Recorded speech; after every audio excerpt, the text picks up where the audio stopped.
E essa questão da Terra convexa, cara? Você falou que as pessoas rebatem, mas não repetem os Isso, experimentos. Quais são os experimentos? Por exemplo, agora, 4 dias atrás, ou uma semana, teve o eclipse da Lua, exato. né? E eu vi, ninguém me contou, porque tava dando pra ver pelo céu, ali tava legal pra ver. Eu vi uma sombra redonda na Lua. Eu filmei uma sombra redonda na Lua. Uma anomalia, nós identificamos, estamos pesquisando isso. Estamos descobrindo que existem outros astros com frequências de luz diferentes, no infravermelho até o ultravioleta. Esses astros no passado eram conhecidos como astros ou sóis negros, que exercem uma influência, uma anomalia nesses momentos de eclipse, tanto na Lua, no Sol, né? Existe isso. E os povos antigos até tratavam sobre esses assuntos, né? E nós estamos buscando agora realizar alguns experimentos. Deve ser esse ano ainda. Nós vamos conseguir filmar um desses astros, o Sol Negro. Esse ano ainda. É. E aí eu te digo, nós vamos conseguir ter provas e filmar esse astro, que possivelmente explicaria o fenômeno do eclipse, solar ou lunar, né? E ele E é aí? redondo. Ele é Sim, é redondo. um astro que você pode visualizar ele no céu, numa certa altura, ele aparece no horizonte e ele tem um percurso, só que a frequência de luz dele a gente não consegue captar a olho nu. Com certos equipamentos, com filtro, é possível filmar esse astro. Então parece que esses astros interferem. Existem outras coisas se movimentando no céu, além do que a gente vê no espectro de luz de percepção que a gente tem, né? Sim. Então, nós estamos pesquisando isso, vamos trazer um novo documentário chamado Anomalia dos Astros, que vai explicar muita coisa sobre o Sol, a Lua, a Terra, né? E os experimentos que nós estamos fazendo com relação a Saturno, ao Sol, à Lua, ao movimento desses astros errantes, né, sobre a Terra, vai desbancar totalmente a astronomia e o que eles trazem diante do heliocentrismo. Nossa. É. Pô, é muito doido pensar no Sol Negro. Tu já viu? Ah, bom. Aí, ainda. Se Não, não, isso se beleza. confirmar realmente, muita coisa vai mudar, né? Porque Pô, a gente lógico. consegue explicar muitos fenômenos e anomalias no céu, não necessariamente como a astronomia e a ciência explicam. Existem outras formas, outras possibilidades, né? Sim. Então, os experimentos da Terra convexa foram realizados durante 7 anos, cara. Por quê? Eles disseram para nós: a Terra não é um globo, não é esférica. Ela é plana nas águas, ela busca o nivelamento no nível das águas. Aham. Não existe curvatura de forma esférica, como vocês entendem o mundo de vocês. Não existe uma força mágica da gravidade mantendo a água presa na Terra enquanto ela gira mil, não sei quantos quilômetros por hora no seu eixo de rotação. Isso é totalmente contra os princípios da física.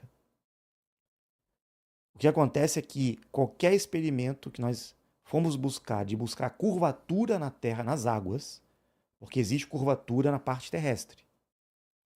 Existe, no nível do mar você pode subir até o nível mais alto da Terra e depois descer até o nível do mar. Essa é a convexidade da Terra. Por isso chamamos de Terra convexa. Porque o formato dela é como se fosse uma grande rocha na parte terrestre, ela é disforme e tem o seu ponto máximo de altitude e o seu ponto mínimo no nível do mar. No nível do mar, das águas, tudo plano, entendeu? Uhum. Então, como se a Terra fosse uma grande bacia, na verdade, uma parte da Terra, né, onde nós estamos aqui, ela tem essa forma. As camadas atmosféricas, o céu, que são níveis atmosféricos, ou as membranas que nós chamamos, elas trazem uma ilusão de ótica de curvatura. Então, se você sobe, como os astronautas veem na camada atmosférica baixa, eles vão enxergar realmente uma suposta curvatura no horizonte, porque são as camadas atmosféricas que geram essa ilusão de ótica, a refração da luz. Sim. A mesma coisa no horizonte, no nível das águas no mar. Quando você está na praia e vê o barquinho, o navio desaparecendo no horizonte, caindo na curvatura, né? Aquilo ali tem a ver com uma refração da luz, uma ilusão de ótica, devido à distância, devido às camadas atmosféricas, devido à umidade, devido à refração da luz e o espelhamento da luz no nível das águas, que gera o efeito Fata Morgana, que gera uma distorção óptica. Só que o observador a olho nu não consegue captar a mais de 10, 12 quilômetros qualquer objeto no horizonte. Porque, supostamente, diante dos cálculos de curvatura, na trigonometria esférica, a Terra tendo 40 mil quilômetros de circunferência total, você puxa o raio da Terra, dá aproximadamente 6.230 e poucos quilômetros de raio. Então você faz os cálculos, você tira. Para qualquer cálculo que você quiser de curvatura, isso a ciência explica na trigonometria de forma muito fácil. A distância que o observador precisa estar para enxergar qualquer objeto desaparecendo na curvatura da Terra, no nível das águas. Mais fácil. Então, pelos cálculos, se você pegar a partir de 20 quilômetros, 30 quilômetros, você não vai enxergar mais nada. Vai ter uma queda aproximadamente ali de 20, 30 metros, 50 metros e assim vai. Você vai fazendo vários cálculos na distância para o observador, ao nível dos olhos do observador ou do equipamento que está ali. Pode ser uma câmera, um telescópio, que dê um zoom, né? Você não vai enxergar uma embarcação ou uma ilha, um farol ou qualquer objeto a longa distância. Não vai, porra, porque tem a curvatura. E a olho nu, realmente, os objetos desaparecem no horizonte. Por isso que o senso comum, pô, então, ali, a prova da curvatura está ali. O que nós fizemos? Elaboramos alguns equipamentos com lentes especiais que tiram um pouco da distorção óptica, inclusive com infravermelho, né? Colocamos um telescópio, uma câmera de alto zoom, como essas Nikon P1000 hoje, que tem um zoom absurdo, né? Você consegue jogar até na Lua, pegar a cratera da Lua lá, a areia lá, você pega. Colocamos um telescópio newtoniano. Na linha do horizonte, nós alugamos uma embarcação, tanto aqui no Brasil, lá no Rio Grande do Sul, na Lagoa dos Patos, como em Santos, como lá na França. Nós fizemos experimentos com embarcações a mais de 40 quilômetros de distância. 40 quilômetros. Era para ter uma curvatura, se eu não me engano, entre 20 e 30 metros ali, de queda. Ou seja, o barco não seria visível, cara. Não seria visível. E o telescópio pegou a embarcação inteira. E estava lá nítido o barco. Numa distância que era impossível aparecer. Então, ou o tamanho da Terra está errado, entendeu? Ou a Terra é muito maior, não tem essa circunferência de 40 mil quilômetros, o cálculo não bate. Sim.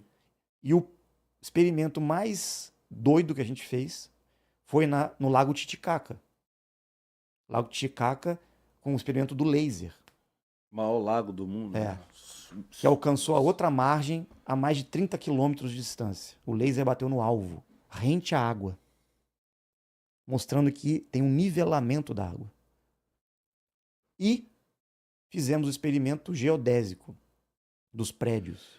Aquilo foi impressionante, mais de 3 mil quilômetros, o nível do mar. A medição, contratamos algumas pessoas do INCRA na época, né, para fazer toda a medição, toda a parte com GPS, com geodésico e tudo mais. Esse experimento para nós foi um dos mais impactantes, né? Entendi. Na medição dos prédios. Como é que é a medição do prédio mesmo? Quando você medir a base de um prédio no nível do mar e o topo do prédio na mesma altura. Imagina um prédio aqui na frente da praia. Tá. E você pega, faz a medição, não sei como é que é o cálculo que eles fazem, mas a medição da base e do topo, sei lá, dá 50 metros, vamos dizer. E você vai num prédio lá no Nordeste, em Natal, e mede um prédio também no nível do mar, mesmo nível, né? Sim. A base e o topo. Aí você faz o cálculo da distância da base do prédio lá no Nordeste com a base do prédio aqui no Rio. E a distância do topo dos dois prédios também. Se a Terra é um globo, o que vai acontecer? Vai estar aberto, né? Ó, Sim, os topos vão ter uma distância maior do que as bases, concorda? sim. A distância. Em tese, sim. Então esse experimento foi feito. E descobrimos, inclusive os caras do INCRA falaram, realmente, não tem diferença. É a mesma distância, os prédios estão assim. Reto. Fudeu, cara. Aí é difícil, né? E aí? Aí eu te pergunto. Inclusive desafiamos o Fantástico, né? Porque a gente falou que ia dar 2 milhões de reais pro Fantástico repetir os experimentos. Não fizeram. Ah, se você me der, eu faço. Faço por mais barato. Pode fazer. 50% de desconto. Ao vivo. Então, assim, até hoje ninguém repetiu os experimentos. Sim. Bom, olha só. Nós estamos esperando, sabe por quê? Porque é o seguinte, nós tivemos o resultado dos experimentos. E a conclusão foi, não encontramos curvatura nas águas. Mas como é que você conseguiu. Ponto final. Mas como é que você conseguiu igualar esse experimento dos prédios? Você conseguiu. Como é que você conseguiu. Esse cálculo aí teria que ser com mirar? um profissional lá, né? Tá. A parte das pessoas que trabalhavam no INCRA, né? Faz essa parte de cartografia, de estudo geodésico, isso aí eles fizeram lá na época e trouxeram os resultados para nós. Entendi. Então, Caramba, doideira. Olha só, o Diário do Homem Comum falou assim: ele fala das crenças dele, não quer debater as crenças e as críticas dos outros. Aí é difícil. não tô falando de crença nenhuma. Tá falando lá É atrás, mais né, um quando a gente tá argumento, falando. mais uma falácia, né? Esse é o tipo de gente que não sabe o que fala, né? Continuam argumentando sobre crença. Não é crença, gente. É experiência. Eu não acredito em nada. Eu vivi e continuo tendo experiências. Entende? Não é acreditar em algo. É estar vivenciando algo. Esse é o ponto. Entendi. Bom, eu tenho algumas perguntas aqui que um amigo me mandou sobre a questão da Terra côncava, tá? Convexa. Convexa. Cara, é só o contrário. Vamos lá. Ele falou o seguinte: se a Terra fosse côncava, como explicaríamos o funcionamento do GPS que depende de satélites em órbita ao redor da Terra? O GPS é programado, ele foi calculado numa Terra planificada para fazer as medições do GPS. Então, eles adaptaram a distância do GPS, inclusive as rotas de avião, tudo foi adaptado ao globo. Sendo que, na verdade, não precisaria ser adaptado. Então, por exemplo, um avião ele pode pegar um voo, sair em linha reta aqui e chegar Rio-São Paulo em linha reta. Ou, sei lá, sair daqui de São Paulo e ir para a África em linha reta, Joanesburgo. Mas não, ele tem que fazer isso aqui, ó. Em vez de ele ir em linha reta para a África, ele faz isso. O avião faz uma curva. Isso. Para justificar que ele está fazendo uma volta no globo. Só que você pode perguntar para qualquer piloto, próximo voo que você fizer a longa distância, você chega pro piloto e fala assim, cara, você ajustou o nível do avião para acompanhar a curvatura? Pergunta o que que ele vai te falar. Eu vou perguntar, hein? Não, eu voo num plano. Eu vou Ué, perguntar. peraí. Mas se você está voando a uma certa altitude e o avião fica nivelado, ele não teria que corrigir a curvatura? Não, porque tem uma tecnologia no avião que automaticamente vai corrigindo. Vai corrigindo. Eu te pergunto, quando você voa, você sente o avião corrigir a curvatura? Ou só quando ele vai começar a descida, você sente aquela Você sente até que ele fica plano e vai embora? Ou às vezes ele fica assim, ele vai assim muito Sim. tempo, né? Depois ele desce. Mas quando ele fala, vamos começar o procedimento de descida, aí você assim, dá até aquele friozinho na barriga e começa a descer. Sim. Pra quem tem medo de avião, Aí eu te isso é uma pergunto, maravilha. vamos fazer os cálculos das aeronaves, como que elas deveriam ajustar a curvatura? Ninguém se questiona sobre isso. E vários pilotos, eu tenho um amigo piloto, ele fala, se você tiver amigo piloto, pergunta para ele. Meu pai é piloto, mas é de Existe helicóptero. correção de curvatura em aeronaves? Eles vão falar que tem o adiru, que é um equipamento que fica no avião, e o giroscópio fica nivelado. Você pode ver, o próprio giroscópio do avião ele não muda, ele fica... Peraí, mas se tem uma curva, a aeronave ia sair voando reto, porra. Você concorda? Tem que ajustar. Ah, mas a atmosfera, a gravidade, deixa o avião... São explicações, né? Mas não tem sentido. Isso é contra a física, né? Entendi. Olha lá, tem mais umas perguntas aqui.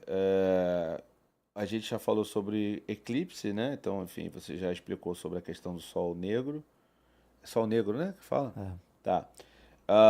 Se tivéssemos um lado, se tivéssemos do lado interno de uma esfera, por que a gravidade nos puxaria para o chão ao invés de para o centro dessa suposta concavidade? O que existe são outras forças. A gravidade, ela explica essas forças, que é o magnetismo, a densidade dos corpos, a pressão atmosférica e o efeito da luz, que a ciência não conseguiu entender ainda.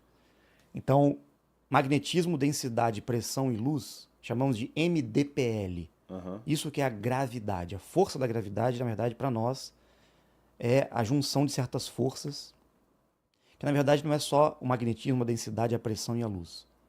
Existem ondas moduladoras também. São 3 forças que atuam junto nas leis físicas, né? Que a gente entende como sendo da gravidade. Então não é uma força que está puxando para o centro da Terra. Não é isso. É o campo eletromagnético, o magnetismo, a densidade de cada corpo, que tem um peso, uma massa. A pressão atmosférica também tem um efeito sobre os corpos. E a luz. É isso que eles nos explicaram, inclusive. Entendi. Também mandou aqui, como explicamos a existência e operação de cabos submarinos de telecomunicações que nos conectam continentes inteiros seguindo a forma convexa se o planeta fosse convexo? Não, isso não é explicado. Isso não tem provas de que os cabos submarinos estão seguindo uma curvatura. Isso Tá. não existe. E por último, se a Terra fosse côncava, por que a astronomia, física e engenharia aeroespacial trabalhariam com modelos de uma Terra convexa, conseguem prever com tanta precisão eventos astronômicos, lançamentos de foguetes e trajetórias de voo? Funciona para qualquer formato da Terra. Esses cálculos eles adaptam, como eu disse, né, ao modelo globular. Tudo pode ser readaptado para o modelo que eles projetam. Sim. O que você explica no globo, você explica também no formato da Terra convexa. E eles têm isso registrado há muito tempo. Os povos antigos já tinham esses cálculos astronômicos, tudo isso. Não é novidade, né? Eclipses, chuvas de meteoros, movimentos dos astros, tudo isso, cometas, já estava catalogado por povos antigos há muito tempo. Inclusive na Biblioteca de Alexandria, isso foi removido de lá e levado para alguns pontos, né? Alguns grupos tomaram posse desse conhecimento, dessas informações Aham. científicas do passado, e eles têm tudo isso catalogado hoje. Não é nada novo, não.